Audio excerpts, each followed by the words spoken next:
It's time to see what people are actually talking about on the social media and across all social media platforms. Olamide Odekunle is here to tell us about trending now. Olamide, good to see you. Good morning, boys. I have to say, once again, I find myself pandering to the male gaze. 3 boys. I miss my girl Ria. I need backup.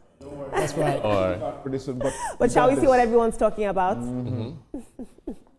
Good morning, Nigeria. I like to say that TVC has a finger on the pulse and an eye on the streets. And here on the Trending Now segment, my team and I do our best to bring you trending stories that are shaping the world that you and I live in. Well, this morning, everyone is talking about Big Brother, where Imisi Ayanwale has emerged the winner of Big Brother Nigeria Season 10, taking home 80 million naira in cash as part of the 150 million naira grand prize after an exciting finale that wrapped up months of drama, laughter, and unforgettable moments. Now, the humorous and outspoken housemate who enjoyed massive support during her time in the house from her loyal fan base known as Ijoba 606 beat strong contenders with 42.8% of the votes, including Dede, who finished as first runner-up, as well as Koyi, Kola, Isabella, and K Bobo. Have a look at the winning lady. Thank you so much to everybody that voted me. I never see this coming. I'm so shocked. Thank you. God bless you beyond your expectations. May God bless you.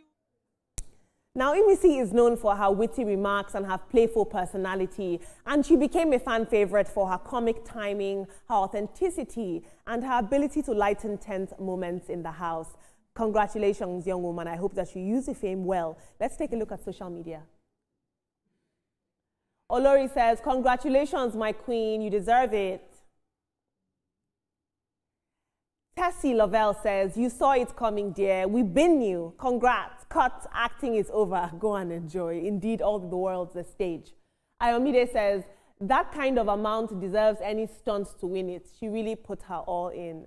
Team, I'm going to come to you. We're going to touch on this very quickly because there's more pressing matters. Before we came on set, for you watching back home, I had 1 or 2 anchors. I won't say any names. Ibrahim. He said, why are we talking about Big Brother on a Monday morning? Because this is a reflection of our society. It shows the value that it shows the values that mean a lot to us, and it's a reflection of the youth, if you ask me. The question now is that when these celebrities come out, what is their staying power? What sort of value and impact are they making on the world around them? And how are they going to use a celebrity for something bigger than themselves or just for fame? If Imisi is as witty as she was in the house in real life, then she should know some things that now she's going to have a lot of friends. She's going to have some friendly enemies. You know, she's going to have so many people giving her advice on where to invest, what to do, and all that. My advice is listen to yourself. They did not advise you on how to win. Yes, for her, it's a good win. And for her fans, they're so happy that they also voted for her. Now she's earned the money, 80 million naira. It's a huge one. So how she's going to spend the money, I'm not going to be sitting here and be telling her how to do that. She knows the reason why she went into the house. And now that she's won, say congratulations to her, all say. Yeah, I think it's a win well deserved. You know, sometimes when we see the inmate, should I say inmates or housemates? Inmates. Yeah, something like an inmate, but they enjoyed an inmate with a class. Exactly. Yeah. When we see the housemates and you're trying to look for, okay, no, this one already in the okay. Let's find somebody who really deserves. So I think she truly does deserve this. And she represented Nigeria in different facets with her persona. The matter now, Big Brother has finished. Now she needs to begin to show us the real her, you know, her life when it comes to her character, her value, and all of that, so that she too, now as a celebrity, can bring some level of positive impact on the younger ones. But it's a good one for her. I'm happy for her. Well done there. Absolutely. I look forward to see what she'll do with the celebrity and the fame. Let's move on. Lagos made history this weekend, hosting Africa's first ever E1 Grand Prix, an all-electric powerboat race that put the city on the global sports map. The opening ceremony at Ikoyi's Boat Club dazzled with the debut of sleek Racebird electric boats. Team Brazil made their mark, clinching their first ever series win, with powerboat pilot Timmy Hansen steering them past Team Blue Rising and Team Drogba into victory. Congratulations, Team Brazil. Governor Babajide Sanwo-Olu hailed the event as a watershed moment for Nigeria and Africa, describing it as proof that Lagos is ready to host more world-class events, perhaps even Formula One motor racing in the near future. But unfortunately, this celebration has not been without backlash. There's been a lot of mixed reactions online that are trailing the event. Let's take a look at what you have to say about this on social media. Jane Bond said, hosting boat races, the real progress is when everyday Lagosians actually benefit from clean energy and a better infrastructure. Omolayo says, there is no future if Lagos indigenes do not get out of the abundance of their land, if they are not getting a preferential treatment, and if outsiders are reaping the benefits of cosmopolitan Lagos, while the indigenes are sidelined in their own land. Akin Akinwale says, what happened in Lagos with the E1 series is nothing short of historic. This is unprecedented and this is remarkable. This features that Lagos is a true global destination for innovation, sports and entertainment. Kudos to Governor Babajide Sanwo-Olu and every individual. At this point, anyone choosing to hate on such progress deserves not criticism, but a thorough mental evaluation. Greatness should be celebrated, and what Lagos has done deserves nothing less than applause and pride. And finally, Somto Bechuku says, world map, because fun is what your indigenes will eat. Team, this is very controversial. On one hand, we're seeing that Lagos made history. It's the first city in Africa to host the E1 powerboat racing series. On the other hand, a lot of people raise valid concerns that Lagos struggles with flooding, with bad drainage systems, with dirty canals. Should this be a priority? But I worry that they're not taking into account the amount of tourism and putting us on the global map and the amount of tourism that this attracts. And I just think that it's a double-edged sword here, but I think we have to give kudos. This was great to see. Innovation is very important.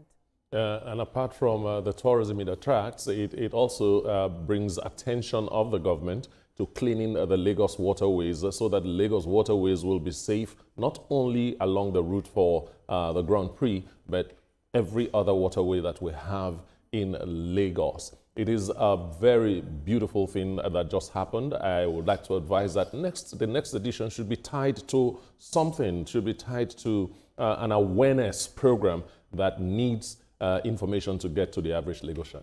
Certainly, no matter how beautiful an idea is, you always find some people who speak against it.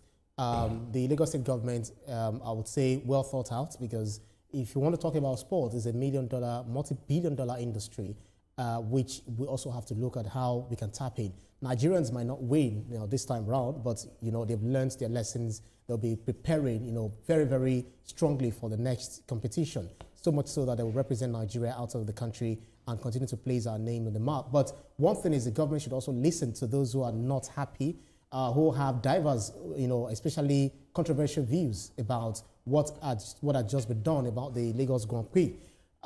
We see what is happening in Morocco, the protest which is happening there, the Gen Z protest in Morocco, the one that also finished in Nepal, where they're saying that why is the government planning to build billions of dollars, for a stadium to hold whatever, when hospitals are not working, students are not happy with what they're doing, and then they also want French to stop being their second language. Rather, English should be, very funny. But then we should also listen to people who have dissenting opinions.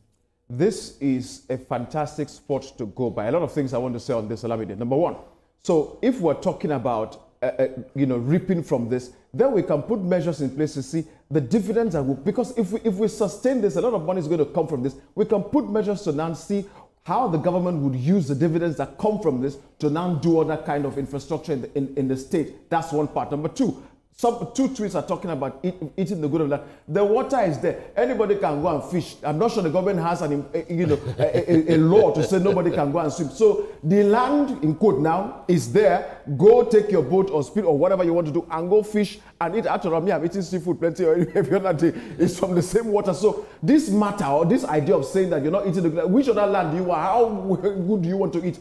Now, the other part is Nigerians who can afford to be part of this kind of sport. You can also enroll. It's just like the Budo Mountain race. Nobody's stopping anybody from being a part of it, or the Access Bank Marathon. I mean, come on. Let's not always bring this kind of dissentiment into matters like this. It is open for anybody to participate. You meet the standards, meet the requirements, and then you're good to go. talking about, drainages and parts of Lagos being dirty, it is not the government who is making any part of the state dirty. It is you and I who is doing it. You are the one dumping refuse and bottles and so on and forth in the gutters. So the governor should come from his house and come and clean your own gutter. Please, let's do what we can do in our own place and then allow the government do what they should also do. Let's not muddle things up, please. Indeed, innovation has a habit of leaving the masses behind. Let's take some more stories. In international news, United Kingdom Conservative Party leader Kemi Badenoch has ignited intense debate with her newly announced radical borders plan, which she calls the toughest immigration reform that Britain has ever seen.